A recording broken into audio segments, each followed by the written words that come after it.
Hi everyone and welcome back to another video and welcome back to Europeans in Taiwan. Today I am extra excited since we do have somewhat of a media/YouTuber expert with us today, the cultural affairs expert in the Polish office in Taipei, Grzegorz. Who are you and why are you here in Taiwan? It's quite a story, I have to say. I've been sent here as a joke of my previous boss.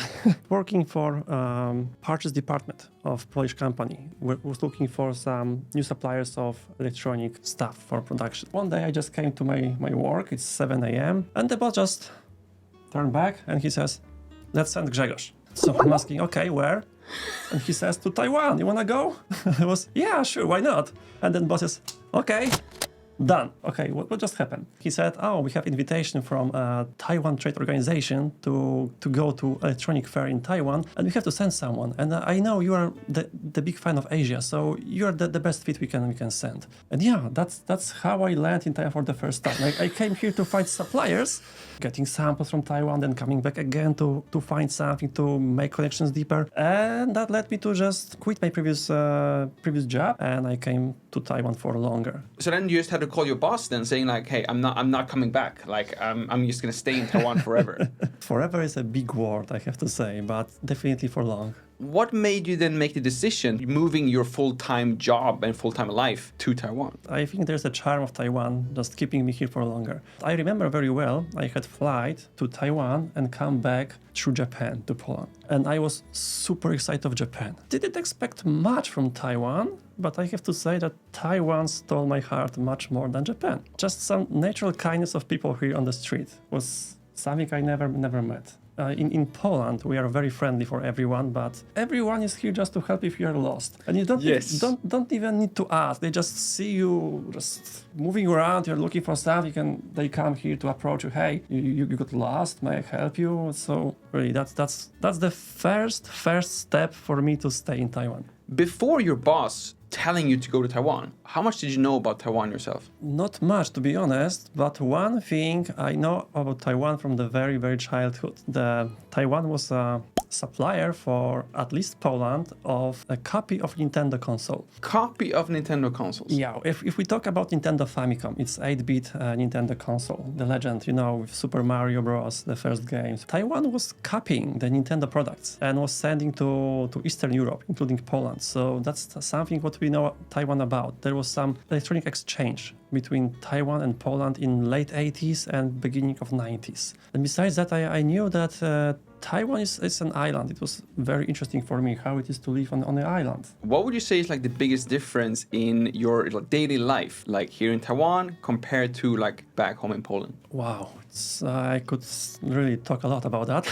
Think like having lunch. In Poland, we eat lunch very late, like 3 p.m., sometimes even 4 p.m.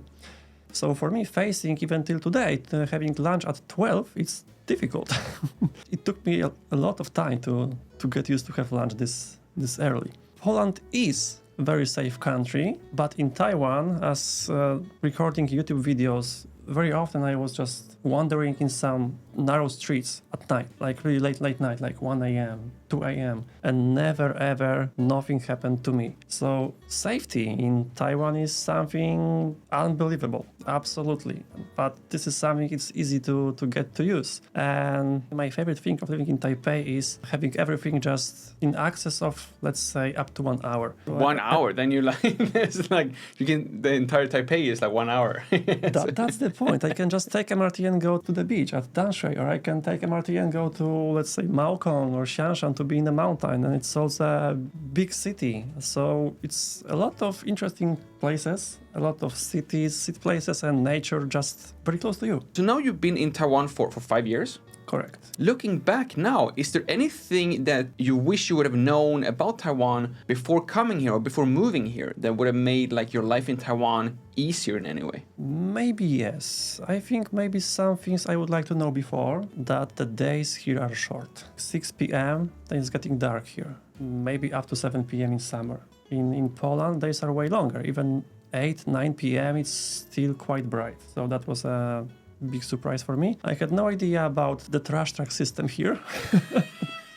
I didn't expect I had to catch trash truck to just get rid of my rubbish. And the food food is a big difference. I didn't expect it would be so difficult to find salty snacks here and salty food in general. In Poland, we have a lot of salty foods, salty and sour food, really sour food, not like sour sweet mix or sour pepper mix, but super sour. Last year, when we were talking with the representative from Poland, we were talking about something called like pierogi, which was like it's kind of like dumplings, right? Yes. So there still seems to be some similarities as well when it comes to the food. Yes, we have some similarities. And pierogi is, I think, the most similar food between Poland and Taiwan. It's kind of dumplings. Pierogi in Poland have the same way of making. It's like some small bowl, if I can use this word. Yeah. But the filling inside, white cottage cheese mixed with potatoes. This is the most classical one. We also have pierogi with sour cabbage, pierogi with meat, and for summer edition, something special when there's season for fruits, pierogi with strawberries and with blueberries. And we add yogurt on top.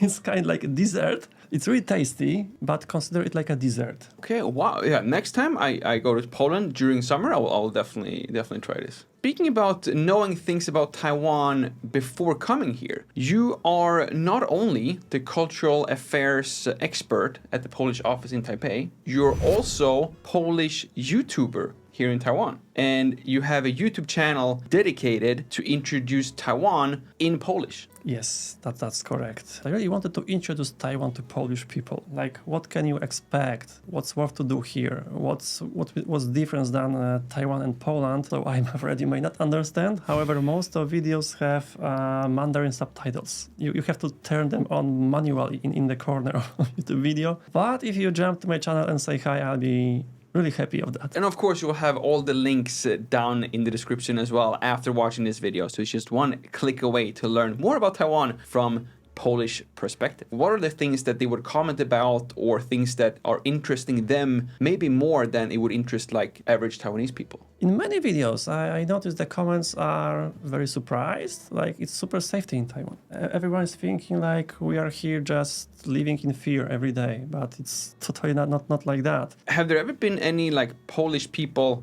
coming to visit Taiwan based on or after watching your YouTube channel? Yes, and I have to say, quite many of them. Several of these people I even met in person, and I was their tour guide in Taiwan here, because before I started to work in a Polish office, one of my self-employed job, if I may say so, was like showing Taiwan to people who are coming here. So I was their tour guide, and in exchange they supported my YouTube channel. Wow, that's amazing. I have to ask then, where is your favorite place in Taiwan? Where would you most want to show off Taiwan to a Polish tourist? Oh, I think my favorite place and place most worth to show can be two different places, I believe.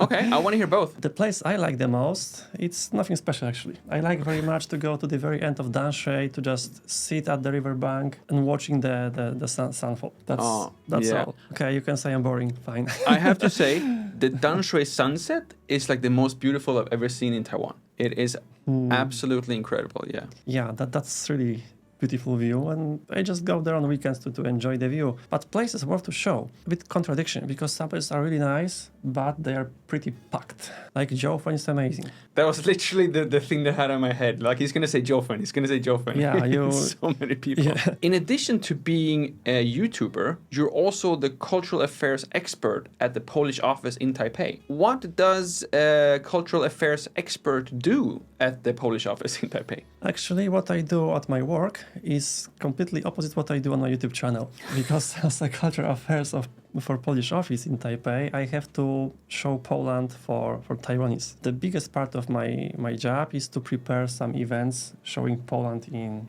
Taiwan. For example, it's coming soon. 16th of November, we have a Chopin outdoor recital in Daan Park in Taipei. It's open-air piano concert with our Polish pianist living in Taipei. And this is Kamil, who we actually interviewed last year as well. Yes. So hopefully you should already be very much familiar. And please do head over to Daan Park 16th of November to actually hear it in person yourself. And of course, entrance is free, but you can expect there will be pretty much people there. So if you have no luck to sit there, you can take even your own chair or your own blanket. So when you're not busy working or out exploring Taiwan, making like YouTube videos, well, what else do you do with your, if you now have free time here in Taiwan? In my free time, I like to play chess. Although chess is not popular in Taiwan, it became after Queen's Gambit. Oh, the Netflix show. Exactly, the Netflix show The Queen's Gambit and COVID, which was at the same time, if I remember well. It was like something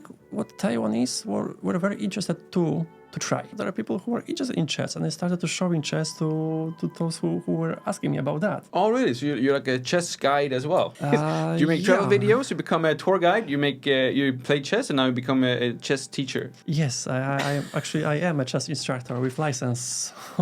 That was also my episode in Taiwan here to be a chess coach for young players. With a license? License. You're a licensed chess teacher? Chess instructor. Wow. Pretty interesting experience when I faced introduction chess to kids here. Most of the chess students were between 6 up to 10 years old. It's quite funny because it also somehow resonates to the educational system in Taiwan. It was easy to learn basic moves, like how you move rook, queen, king, all the pieces. They learn very quickly, repeated moves very well, but when I chose to make a different move, different than the one I showed, and it was like, I didn't see that. What to do now? And that's the point. I noticed, not sure, lack or fear of self-thinking, of creative thinking. Like students were very eager to memorize everything, and it took some time to move them to a different track. Like you have to find solution by yourself, and even me as your instructor, I don't know what would be the best. You have been very much focused on introducing Taiwan to Polish tourists. What would you say if we flip it around? If you would introduce Poland to Taiwanese tourists, what would be like maybe the first thing that you would show them in Poland, or something that you think that they should know about Poland before visiting? Not only Warsaw. For example, I recommend very much Kraków. Kraków is the old capital of Poland, which was not much destroyed during the Second World War. So you can still see the beauty of the old city. A very big castle. As far as I know, Taiwanese really like castles. So I can recommend them. I feel like I feel like everyone likes castles. But it's very majestic. Even if we look at the castles in, let's say, Japan, it's completely different style. The architecture is different. So I'm gonna go. I'm Western. Let's talk about normal castles. Like castles, not like some shogunate or something. Yes. So that's very interesting thing. And the good thing is, it's nowhere crowded as much as here. Even if you go to the most tourist places, it's like not even half crowded like it's in Taiwan. Forget about geofencing things when you are packed like sardines. You have much more space, and you can also experience the beauty of nature. Like in Poland, we have mountains, we also have sea, and it's in different climate. It's not so hot. You can go into mountains, and you'll be not very sweat after having some hiking trail there. Food, of course, we mentioned pierogi already, but not only pierogi. We have very nice soups in Poland. Soups are kind of symbol of Poland if we compare Poland to other countries, and I even often joke we have soup in every color in Poland. like popular soup in Poland is żurek. Żurek is white sour soup, but we also have red soup. We have also pumpkin soup. We have cucumber soup. We have tomato soup. Cucumber soup? Yeah, it's pretty good, trust me. Very refreshing taste. Focusing on your life here in Taiwan, what would be some like Polish sayings or proverbs that you could teach me, Mumu, and also the Taiwanese audience? Let's start maybe with just one word. One word, okay. You can use pretty easily. It's cześć. Cześć. Cześć. Cześć. Exactly. Hi, but also goodbye. It's cześć, cześć. Very efficient.